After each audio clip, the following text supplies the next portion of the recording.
There's a kind of practice that nobody sees. No cameras, no applause. Just you, working, thinking, refining, again and again, in silence. And yet, that's where real success is born. Not on the stage, but in the shadows before it. Not in the moment of glory, but in the countless moments of quiet preparation that nobody claps for. Hi, I'm Nathan, and welcome back to The Long Game. Thank you so much for tuning in again, and to all of you who left kind comments and messages. I read every one of them, even if I can't always reply because life with a young kid and a pile of projects keeps me fully occupied. Still, knowing that these ideas connect with you, that means the world. Today's episode is called The Unseen Practice Behind Success, and it's about that invisible work most people never notice, the training, the thinking, the endless polishing that makes someone look effortlessly great. Let's start with this. Most people see success like a performance. A big launch, a sold-out show, a viral idea, a deal closed. But what they don't see is the decade of rehearsal behind that single moment. A writer writes 50 bad drafts before a good one. A musician plays the same note until their fingers move without thought. An investor studies years of data so that when the market turns, they already know what to do. That's the unseen practice, repetition with awareness. The difference between the average and the exceptional isn't talent. It's what they do when no one's watching. And here's the hard truth. Those silent hours rarely feel good. They're boring, lonely, and full of self-doubt. But they're also the furnace where skill and character are forged. You see, success loves preparation the way a flame loves oxygen. The more invisible work you do, the stronger your visible results become. That's why the best athletes practice long after the cameras stop rolling. That's why great thinkers spend more time reading than talking. And that's why true professionals make the hardest parts look easy, because they've suffered through them privately. So if you're listening right now, working on something that nobody claps for yet, don't lose heart. That quiet effort is your foundation. You're building something solid while others chase something shiny. In a world addicted to results, your consistency in the unseen is a form of rebellion. It's you saying, I don't need validation to stay the course. That's a rare strength, and it's the strength that over time compounds to mastery. Stay with me. In the next part, we'll explore why invisible practice works so powerfully on the mind, why the brain, over time, rewards quiet repetition more than quick achievement, and how you can design your own invisible rituals that build lasting skill. The kind that doesn't fade when the spotlight turns off. Let's talk about why unseen practice matters so much, not just for skill, but for identity. Because when you practice without an audience, you train for something deeper than performance. You train for transformation. When no one's watching, you're free to fail honestly. There's no pressure to impress, no ego to defend, no need to pretend you're better than you are. You can make mistakes in peace. And in that space of quiet imperfection, your brain begins to rewire itself. Neuroscience calls it myelination, the process of strengthening neural pathways through repetition. Every time you repeat a skill, whether it's a golf swing, a programming pattern, or a tough conversation, you're literally wrapping insulation around your neurons, making the signal travel faster and cleaner next time. That's not metaphorical improvement. That's physical growth inside your brain. But here's the catch. It only happens through deep, consistent practice, not through showing off results. Performance can polish your ego, but only practice polishes your craft. And the more invisible your practice is, the more it belongs to you. Because when there's no one to impress, every rep becomes honest.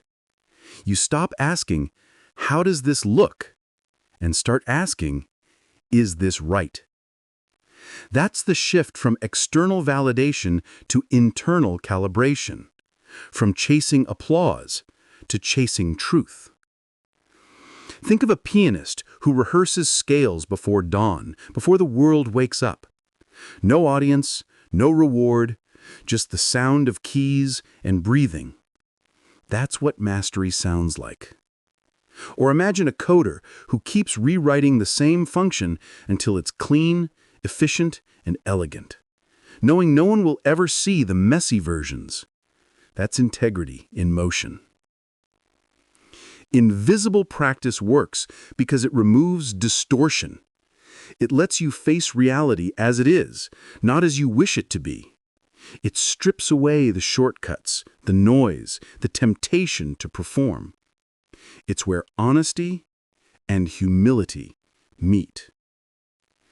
And here's something beautiful. The brain begins to fall in love with progress itself.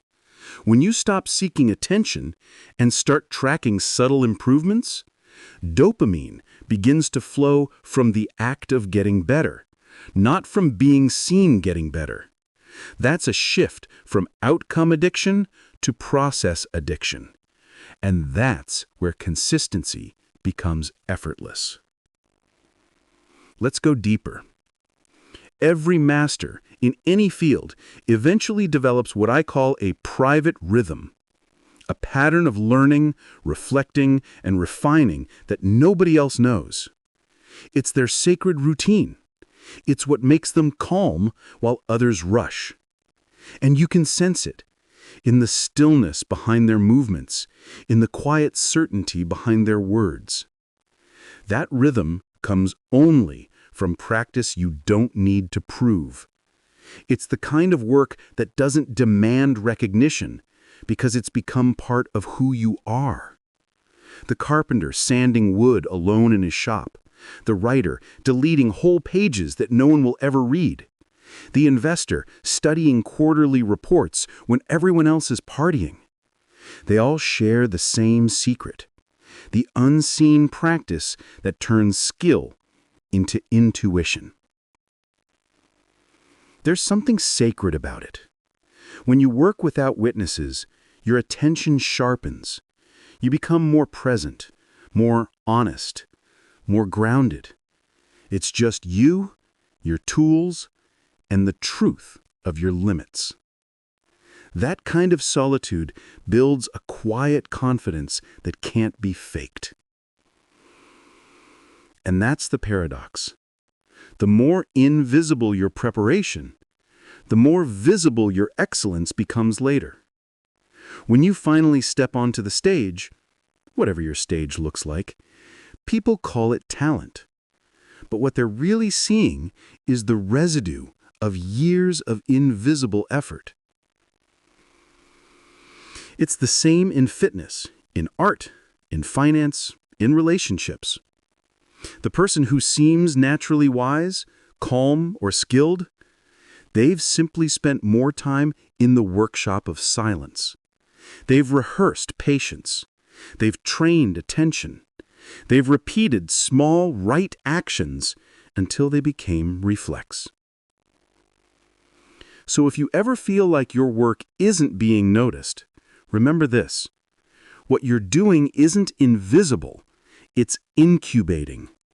You're storing energy for later moments of impact. When the time comes, your quiet preparation will speak louder than any promotion.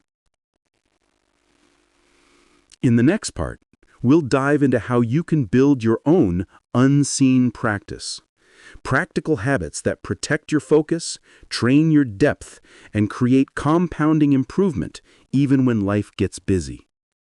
Because success, in the end, isn't something you chase. It's something you become, one quiet repetition at a time. Let's build this idea into something you can live. Because knowing that unseen practice matters is one thing, but designing it into your life, especially in the chaos of work, family, and fatigue, is another.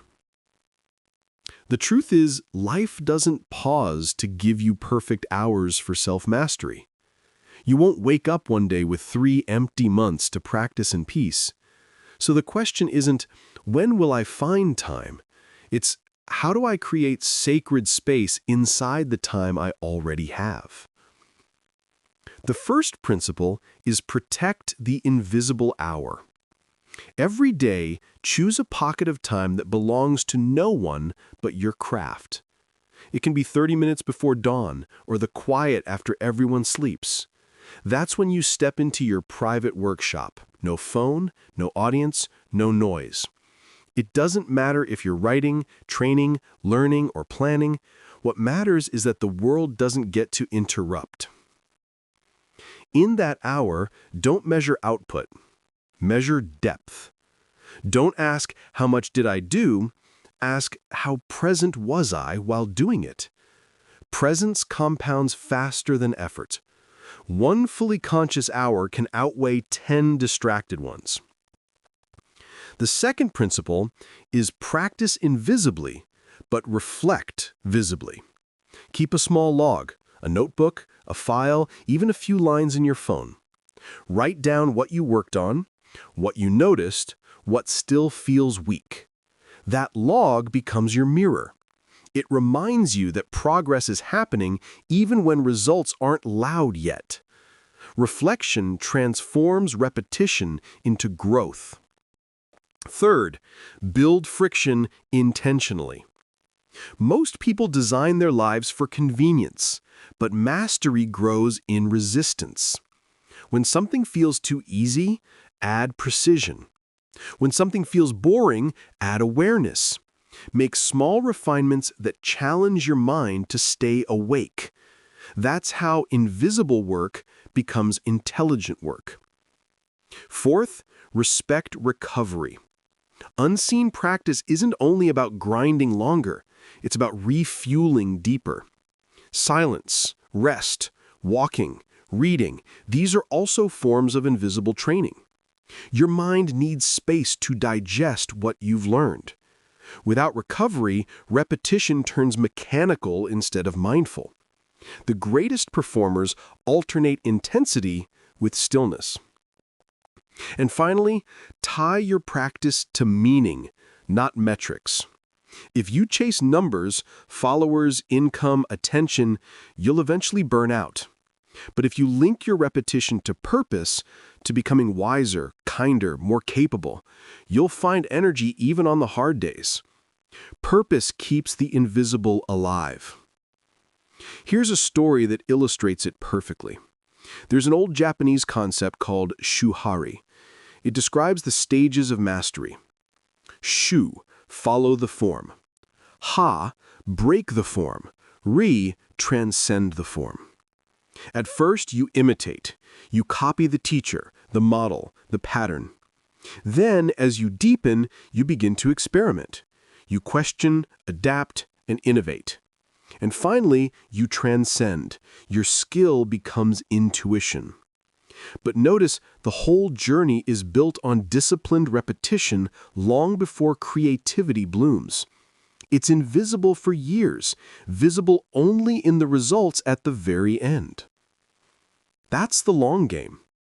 The discipline of showing up when nobody's watching, of learning when no one asks you to, of refining the same motion until it dissolves into instinct. Success doesn't come from chasing visibility. It comes from earning invisibility, from doing the work so well for so long that you no longer need to prove it. And maybe that's the quietest kind of freedom. When your skill is no longer performance, but identity. When you don't have to announce your worth because your work speaks in every gesture. When you wake up and practice not to be seen, but because you can't imagine not doing it. To everyone listening, if you're in the phase where your effort feels unseen, please remember, you're not behind. You're underground growing roots. The surface will bloom in its season, but only if you keep watering the soil today. Unseen practice is never wasted. It's stored energy. So guard your quiet hours. Embrace your small, consistent repetitions. Build your private rhythm of excellence. And when the world finally sees you, let them wonder how it looks so effortless. Because you'll know the truth. It wasn't effortless at all. It was the long game. The unseen practice behind success.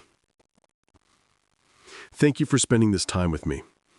I read every message and comment, even if I can't always reply right away between work and parenting duties. Your presence here means more than you know. Keep practicing, keep refining, and keep believing that what's invisible now is the very thing that will make your success inevitable later. Until next time, I'm Nathan, and this is The Long Game.